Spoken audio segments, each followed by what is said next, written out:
میں تو امتی ہوں اے شاہ امم، کر دے میرے آقا اب السلام علیکم ورحمۃ اللہ وبرکاتہ۔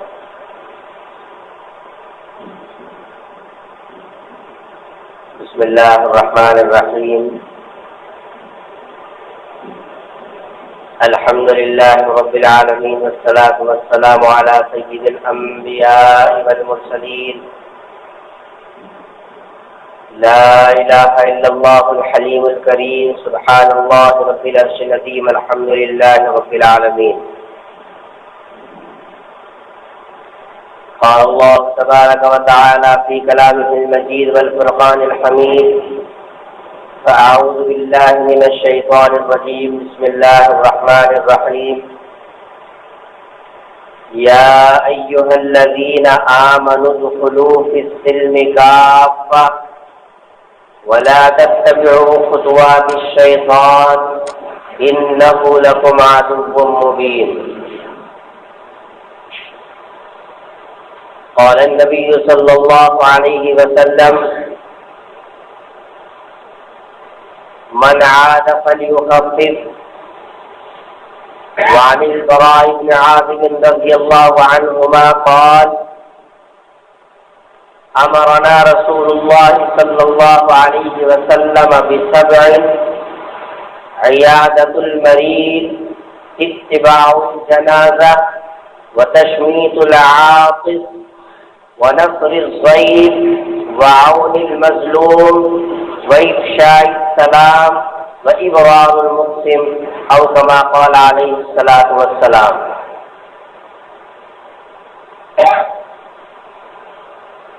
عزیزان مکرم، اس وقت میں نے آپ حضرات کے سامنے قرآن کریم کے سورہ بقرہ کی آیت نمبر 208 تلاوت کی۔ اس آیت مبارکہ میں اللہ تبارک و تعالی ایمان والوں سے خطاب فرما رہے ہیں۔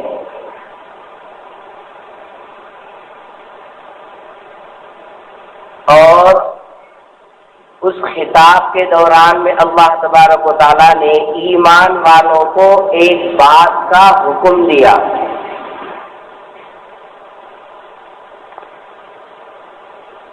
اور اس حکم کا خلاصہ کیا ہے؟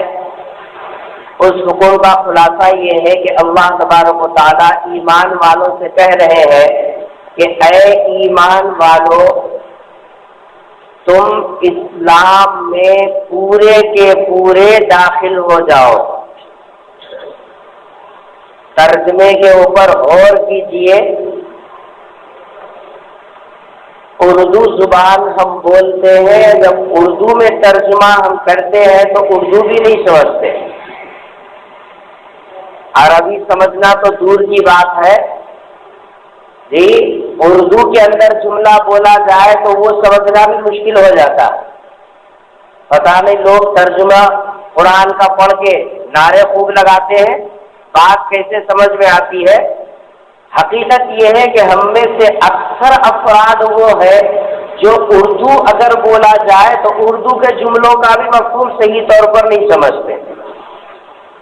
اسی لیے حکم یہ ہے کہ قرآن کریم کو صرف ترجمے کی مدد سے اور اپنے عقل کے بلبوتے پر سمجھنے کا دعویٰ مت کرو۔ کیوں؟ جب تک کوئی قرآن کا ماہر آپ کو معانی اور مطلب کی وضاحت نہ کر دے، کہیں نہ کہیں جا کر ٹھوکر کھا جاؤ۔ قرآن کریم کی جو آیت کا میں نے ترجمہ کیا، اس کے اندر اللہ تبارک و تعالیٰ ارشاد فرما رہے، اے ایمان والو، تم پورے کے پورے اسلام میں داخل ہو جاؤ۔ اس کا کیا مطلب سمجھا؟ اس کا مطلب یہ ہے کہ انسان، اس کا ایک جسم ہے، اس کا ایک ظاہری حصہ ہے، اس کا ایک باطنی حصہ ہے۔ بات سمجھ آ رہی؟ انسان کا ایک ظاہری حصہ ہے اور انسان کا ایک اندرونی حصہ ہے۔ قرآن کا ترجمہ میں نے کیا کیا؟ اے ایمان والو تم پورے کے پورے، تمہارا ظاہر، تمہارا باطن، تمہارا نظر آنے والا حصہ، تمہارا نظر نہ آنے والا حصہ، یہ پورا کا پورا اسلام میں آ جانا۔ ایسا نہیں ہے کہ ظاہر میں تو تم ایمان اور اسلام میں آ گئے، کپڑے پہن لیا، داڑھی رکھ لی، جی صاحب امامہ اور شملہ باندھ لیا، ہاتھ میں تسبیح لے لی، تمہارا جو ظاہر ہے وہ تو اسلام میں آ گیا، اور تمہارا جو اندر ہے دل وہ اسلام میں نہیں آیا۔ تمہارا دماغ وہ اسلام میں نہیں آیا، تمہارا سوچنا اسلام میں نہیں آیا، تمہارے تصورات اسلام سے مطابق نہیں ہے، تمہارے ذہنی فیصلے اسلام سے مطابق نہیں ہے۔ تو بولیے کہ پورا اسلام میں آ گیا کہ آدھا اسلام میں آیا؟ آدھا اسلام میں آیا۔ یہ آدھا اسلام میں آنا، اس کا نام قرآن کی اصطلاح میں نفاق ہے، اور ایسے آنے والے کو منافق کہتے ہیں۔ منافق، اندر کچھ باہر کچھ، دیکھنے میں بظاہر مسلمان نظر آ جائے، ٹھیک، ظاہر کے اعتبار سے تو داڑھی ہے، ظاہر کے اعتبار سے تو جو ہے اسلامی طریقے کے مطابق، شرعی تقاضوں کے مطابق کپڑے ہیں، امامہ ہے، سب کچھ ہے، اندر سوچ اسلامی نہیں ہے، اندر کے فیصلے اسلامی نہیں ہے، دل کے اندر محبت اللہ کے حکموں کی نہیں ہے، دل کے اندر محبت رسول کے طریقوں کی نہیں ہے، اندر تو دوسروں کے تعلق سے محبت بھری ہوئی ہے۔ اس کی ایک چھوٹی سی مثال دیتا ہوں۔ ہم ظاہری حلیے کے اعتبار سے تو مسلمان ہیں، کلمہ پڑھتے بھی ہیں، کلمہ پڑھاتے بھی ہیں، کلمہ رکھتے بھی ہیں، کلمہ رکھاتے بھی ہیں، جی لباس بھی الحمدللہ ہے، چہرہ بھی الحمدللہ ہے، سب کچھ ہے۔ اندر کے اعتبار سے ابھی ہمارا دل، ہمارا قلب، ہمارا تصور، ہماری فکریں، ہمارے سوچ وہ اسلام میں داخل نہیں ہوئے۔ کیوں؟ اسلام کہہ رہا ہے حرام اور حلال کی تمیز کر کے زندگی گزار۔ تیرا ظاہر جیسے حلال کو چاہتا ہے، تیرے اندر، تیرے دل کے اندر بھی حرام کی نفرت ہو، حلال کی چاہت ہو، ہے نا؟ زبان سے جو بول رہا ہے، جی ظاہر میں جو دین کا پابند نظر آ رہا ہے، اندرونی حساب سے بھی حلال کی چاہت ہونا اور حرام کی نفرت ہونا۔ چراغ لے کے ڈھونڈو، نام کے ساتھ سید ہے، نام کے آگے خان ہے، اس سے پہلے محمد ہے، اس سے پہلے شیخ ہے، اس سے پہلے پٹھان ہے، اس سے پہلے فلاں ہے، ناموں کے آگے پیچھے تو الحاج، رمادی، سید، محمد، جیسا شیخ، پٹھان، فلاں فلاں سب لگا لیا، تیرا نام تو مسلمان بن گیا۔ اندر سے یہ سارا کے ساتھ، اوپر سے بھی آگے تو لے لوں، نیچے سے بھی آگے تو لے لوں، سود کے راستے سے بھی آ گئے تو آنے دیجیے، چٹھیوں کے کاروبار سے آ رہا تو آنے دیجیے۔ اب آپ بولیے کہ اندر کا مسلمان بنا تو ظاہر پر تو بھی سب اسلام کے دائرے میں آ گیا، تیرا اندر اسلام میں آیا کیا؟ تو اپنے دل کے ساتھ اسلام میں آیا کیا؟ تو اپنے تصورات کے ساتھ اسلام میں آیا کیا؟ تیرے ہاتھ اسلام میں آئے کیا؟ تیری آنکھ اسلام میں آئی کیا؟ تیری زبان اسلام میں آئی کیا؟ تیرا جسم اسلام میں آیا کیا؟ نہیں آیا۔ اللہ فرما رہے ہو ایمان والو، جو ظاہر اپنا ایمان والوں جیسا بنا لیا، حلیہ کو بنا لیا، آنکھ کو بھی اسلام میں داخل کر، آنکھ سے جو چیز دیکھنے کا حکم ہے وہی دے۔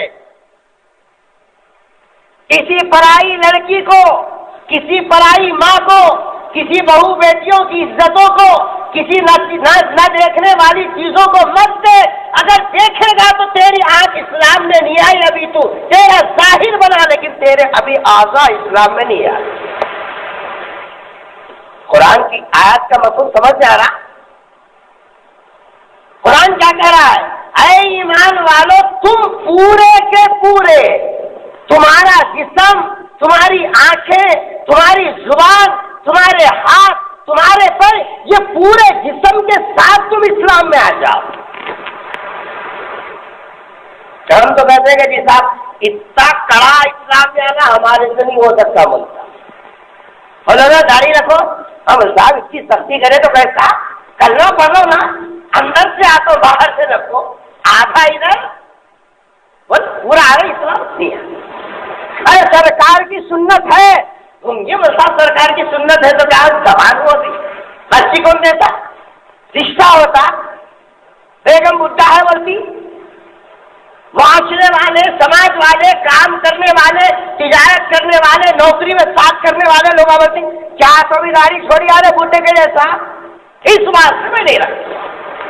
بولو اندر کا مزاج تیرا اسلام میں آیا. اگر تیرا اندرونی بھی اسلام میں آ جاتا, تیرا جیسا ظاہری جسم اسلام میں آیا, تیری زبان جیسے اسلام کا کلمہ پڑھتی ہے, تیری زبان جیسے اللہ اللہ کرتی ہے, تیری زبان سے جیسے محمد کا نام نکلتا ہے, ویسے تیرے اندر بھی اگر یہ ساتھ اللہ اللہ کی عظمت, محمد محمد کی عظمت, سرکار سرکار کی عظمت اندر ہوتی, پھر تیرے لیے داڑھی رکھنا آسان تھا. تیرے لیے ٹخنوں سے اوپر پیجامہ اٹھانا آسان تھا. تیرے لیے رشوت چھوڑنا آسان تھا. تیرے لیے حرام چھوڑنا آسان تھا. تیرے لیے سود چھوڑنا آسان تھا. تیرے لیے پرائی بہو بیٹیوں کے اوپر نگاہ ڈالنا مشکل تھا اگر اندر کا تیرا اسلام میں آ جاتا.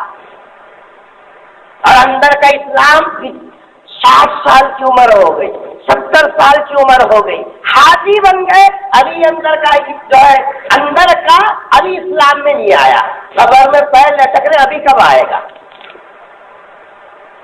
بالوں میں سفیدی آ رہی, ابھی فکر نہیں. ہاتھوں میں راشا آ گیا, ابھی فکر نہیں. آنکھوں میں بینائی کمزور ہو رہی, ابھی فکر نہیں. ابھی کب فکر آئے گی آخر.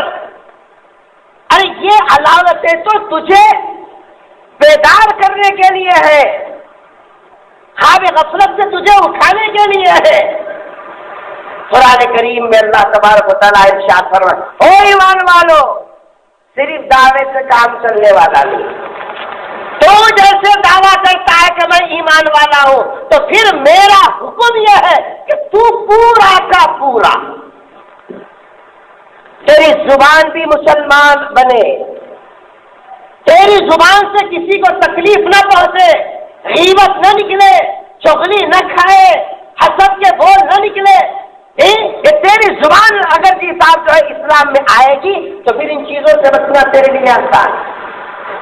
ذرا بیٹھ کے دیکھو 2-3 مسلمانوں میں کتنی غیبتیں اس زبان سے نکل رہی ہے. پھر تم فیصلہ کرو گے کہ یہ ہماری زبان ابھی اسلام میں آئی کہ نہیں آئی.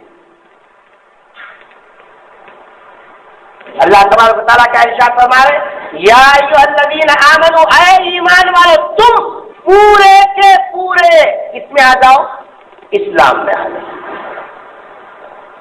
قرآن کریم کی اس آیت کا ایک ترجمہ یہ ہے, اسی آیت کا دوسرا ترجمہ, جب قرآن کا اعزاز ہے یہ, ہم نے قرآن کو صرف برکت کی کتاب بنا کے رکھی, لے جا کے کہاں رکھیں گے, وینٹیلیٹر میں رکھیں گے اوپر. کیوں؟ تو بڑی, تیری جگہ بھی بڑی, تو بڑی اونچی کتاب ہے تو تیری جگہ بھی اونچی. وینٹیلیٹر سے اونچی اور کون سی جگہ ہے گھر میں, کوئی سی بھی نہیں, لے آ رہا ہوں اوپر. اب وہ قرآن نیچے آنا چاہ رہی, آؤں کیا؟ اب بیچ میں تو سب کھاتے پیتے کہیں کو آتی, ابھی آؤں کیا؟ آئی سب صحت مند ہے, ابھی کہیں کو آتی. وہ قرآن بڑی, میں نیچے آؤں کہیں کو آتی. گھر میں تو سب لوگ مصروف ہے. کب آنا پھر؟ کوئی تو بھی بیمار ہوئے تو آنا, کوئی تو بھی اب جب مر رہی تو تب آنا, بازو میں کوئی یاسین پڑھنے کا واسطے, کوئی تو بھی مر گئے تب آنا. جب تو وہی چلا, جب اترنے کا نمبر آئے گا ہم بتائیے. بھائی جہیز میں پہلے رکشا کو اوپر رکھیے, اتنی اوپر بہت اوپر بڑی کتاب ہے, اتنی اوپر رکشا کو رکھ, اب نہیں آنا نیچے. ہم بلائیں کہ کب کوئی مرا تو بلائیں کتاب پر. ہمارا سلوک قرآن کے ساتھ یہی ہے, وہ سمجھنے کے لیے تو ہے نہیں. اسی لیے اللہ ہم سے کیا بول رہا, کیا نوکری ملتی, پروموشن ملتا, تنخواہ بڑھتی, پی اے بڑھتا, کیا بڑھتا, میں صاحب کچھ بھی نہیں, پیٹ بھرتا ہے. قرآن پر کچھ بھی نہیں بھرتا, لیٹ جا کو پڑھو. جبکہ قرآن پڑھنے کے لیے آیا، قرآن نازل ہوا سمجھنے کے لیے، قرآن نازل کیا گیا عمل کرنے کے لیے، قرآن ہدایت کا پیغام بن کر آیا، ساری دنیا کی رہبری کرنے کے لیے آیا۔ جو اصل مایا ہے اس کو اٹھا کے اوپر رکھیے، موقع پڑا تو نعرے لگائے، نہیں تو جیسا اوپر رکھیے۔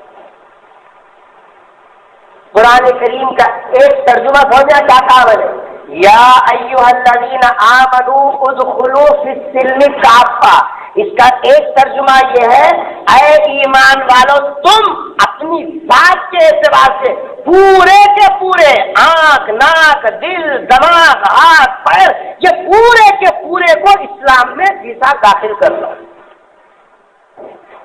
اس آیت کا دوسرا ترجمہ یہ ہے کہ اے ایمان والے تو اس پورے اسلام میں آ جا،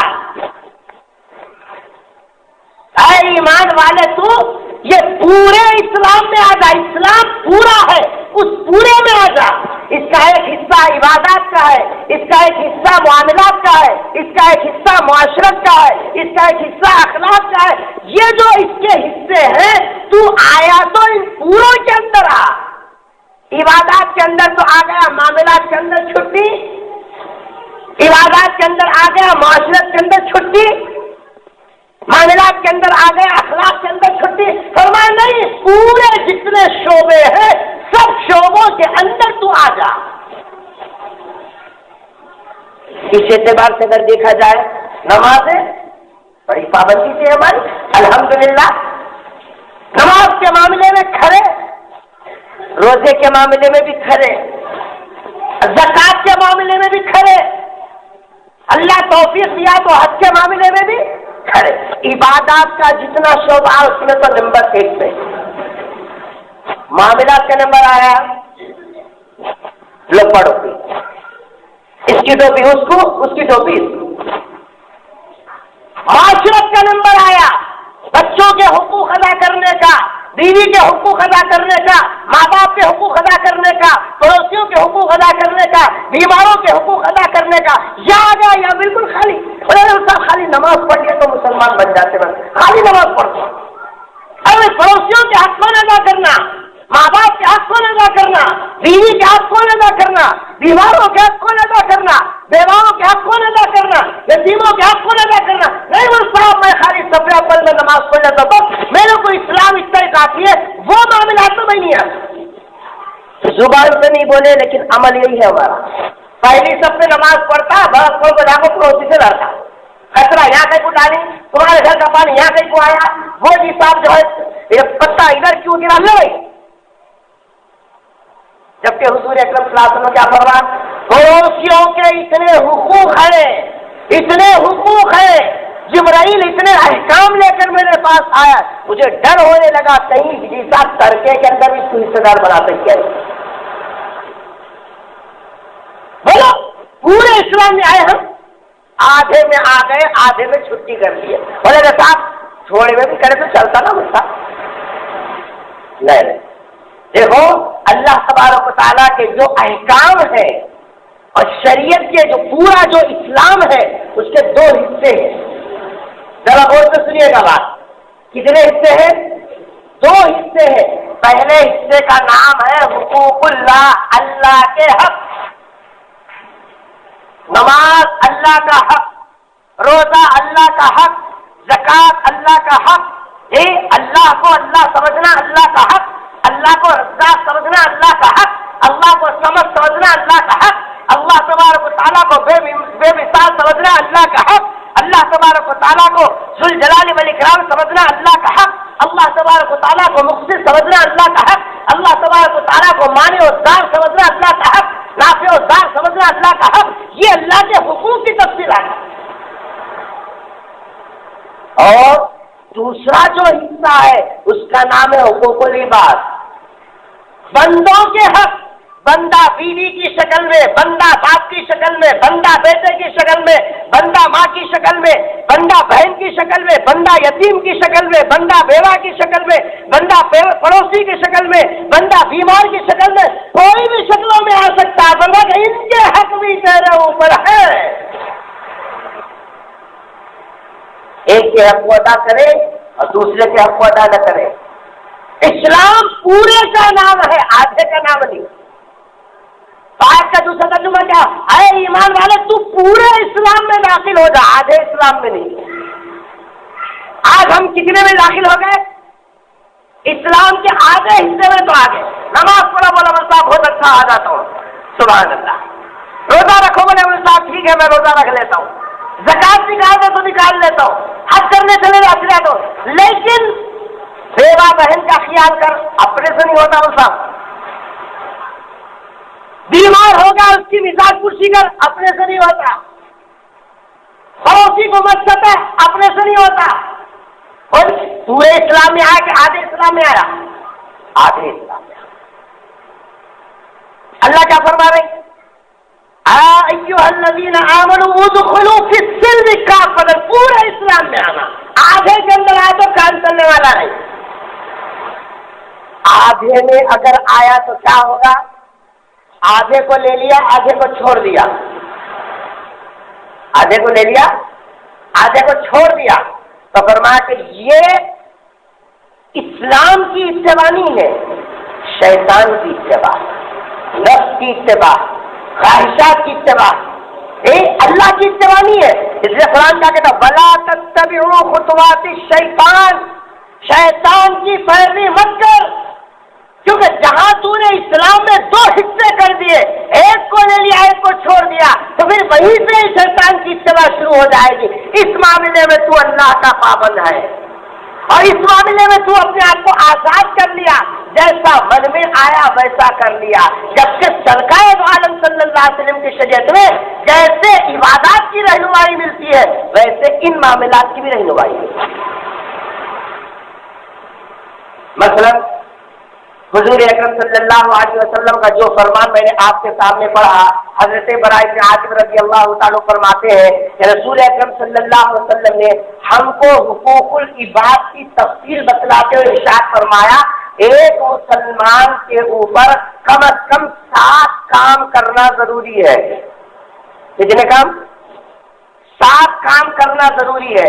ان میں سے حضور نے ارشاد فرما جو ہے عیادت المریض، اگر کوئی بیمار ہو جائے تو اس بیمار کی مزاج پرسی کر.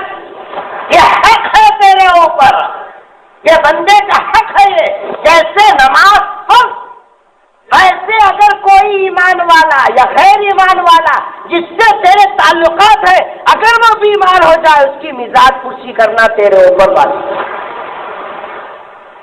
یہ حقوق العباد ہے. نماز نہیں پڑھا، اللہ چاہے تو معاف کر سکتا، لیکن بندوں کے حق کا معاملہ، بندوں کے حقوق اگر آدمی ادا نہیں کرے گا نا، اس کی دعائیں اللہ تعالیٰ روک لیتے. سب سے بڑا نقصان، پہلا نقصان یہ ہوتا کہ اللہ کیا کرتے ہیں؟ دعا کی مقبولیت کو روک لیتے. حدیث میں آتا ہے کہ بنی اسرائیل نے ایک مرتبہ 7 سال کا قحط پڑا. کتنے سال کا؟ یا 2 سال بارش نہیں ہے تو پتلے ہو جاتے، ہوا کا عالم ہوتا. رسول اکرم صلی اللہ علیہ وسلم نے ارشاد فرما، بنی اسرائیل میں ایک مرتبہ 1 سال 2 سال 7 سال کا قحط پڑا. سب لوگ دعائیں کر رہے ہیں، رو رہے ہیں، چیخ رہے ہیں، چلا رہے ہیں، اللہ سے فریاد کر رہے ہیں، جنگلوں میں نکل کے دعا کر رہے ہیں، نمازیں پڑھ رہے ہیں. اس زمانے کے لحاظ سے جیسے عبادت کرنا تھا، جیسی دعا کرنا تھا، پوری آوازاری کے ساتھ 7 سال تک دعا کرتے رہے، لیکن بارش نہیں ہوئی. 7 سال کے بعد آسمان سے آواز آئی، تم چاہے روتے روتے سوکھ کے کانٹا بن جاؤ، تمہاری آنکھوں کے پانی کے سوتے خشک ہو جائے، تمہاری دعائیں اس وقت تک قبول نہیں ہوگی جب تک کہ تم بندوں کے حق ادا کرنے نہ لگو. بندوں کا حق، شوہر بیوی کا حق ادا کرے، بیوی شوہر کا حق ادا کرے، اولاد ماں باپ کا حق ادا کرے، ماں باپ اولاد کا حق ادا کرے، یہ پڑوسی اس پڑوسی کا حق ادا کرے، وہ پڑوسی اس پڑوسی کا حق ادا کرے، ایک مسلمان دوسرے مسلمان کا حق ادا کرے. یہ حقوق العباد بندوں کے حق جب تک ادا نہیں ہوتے، آسمان سے آواز آئیے، تمہارا رونا، تمہارا دھونا، تمہارا چیخنا، تمہارا چلانا، تمہارا دعا کرنا میرے کو بھی صاف پگلانے والا نہیں.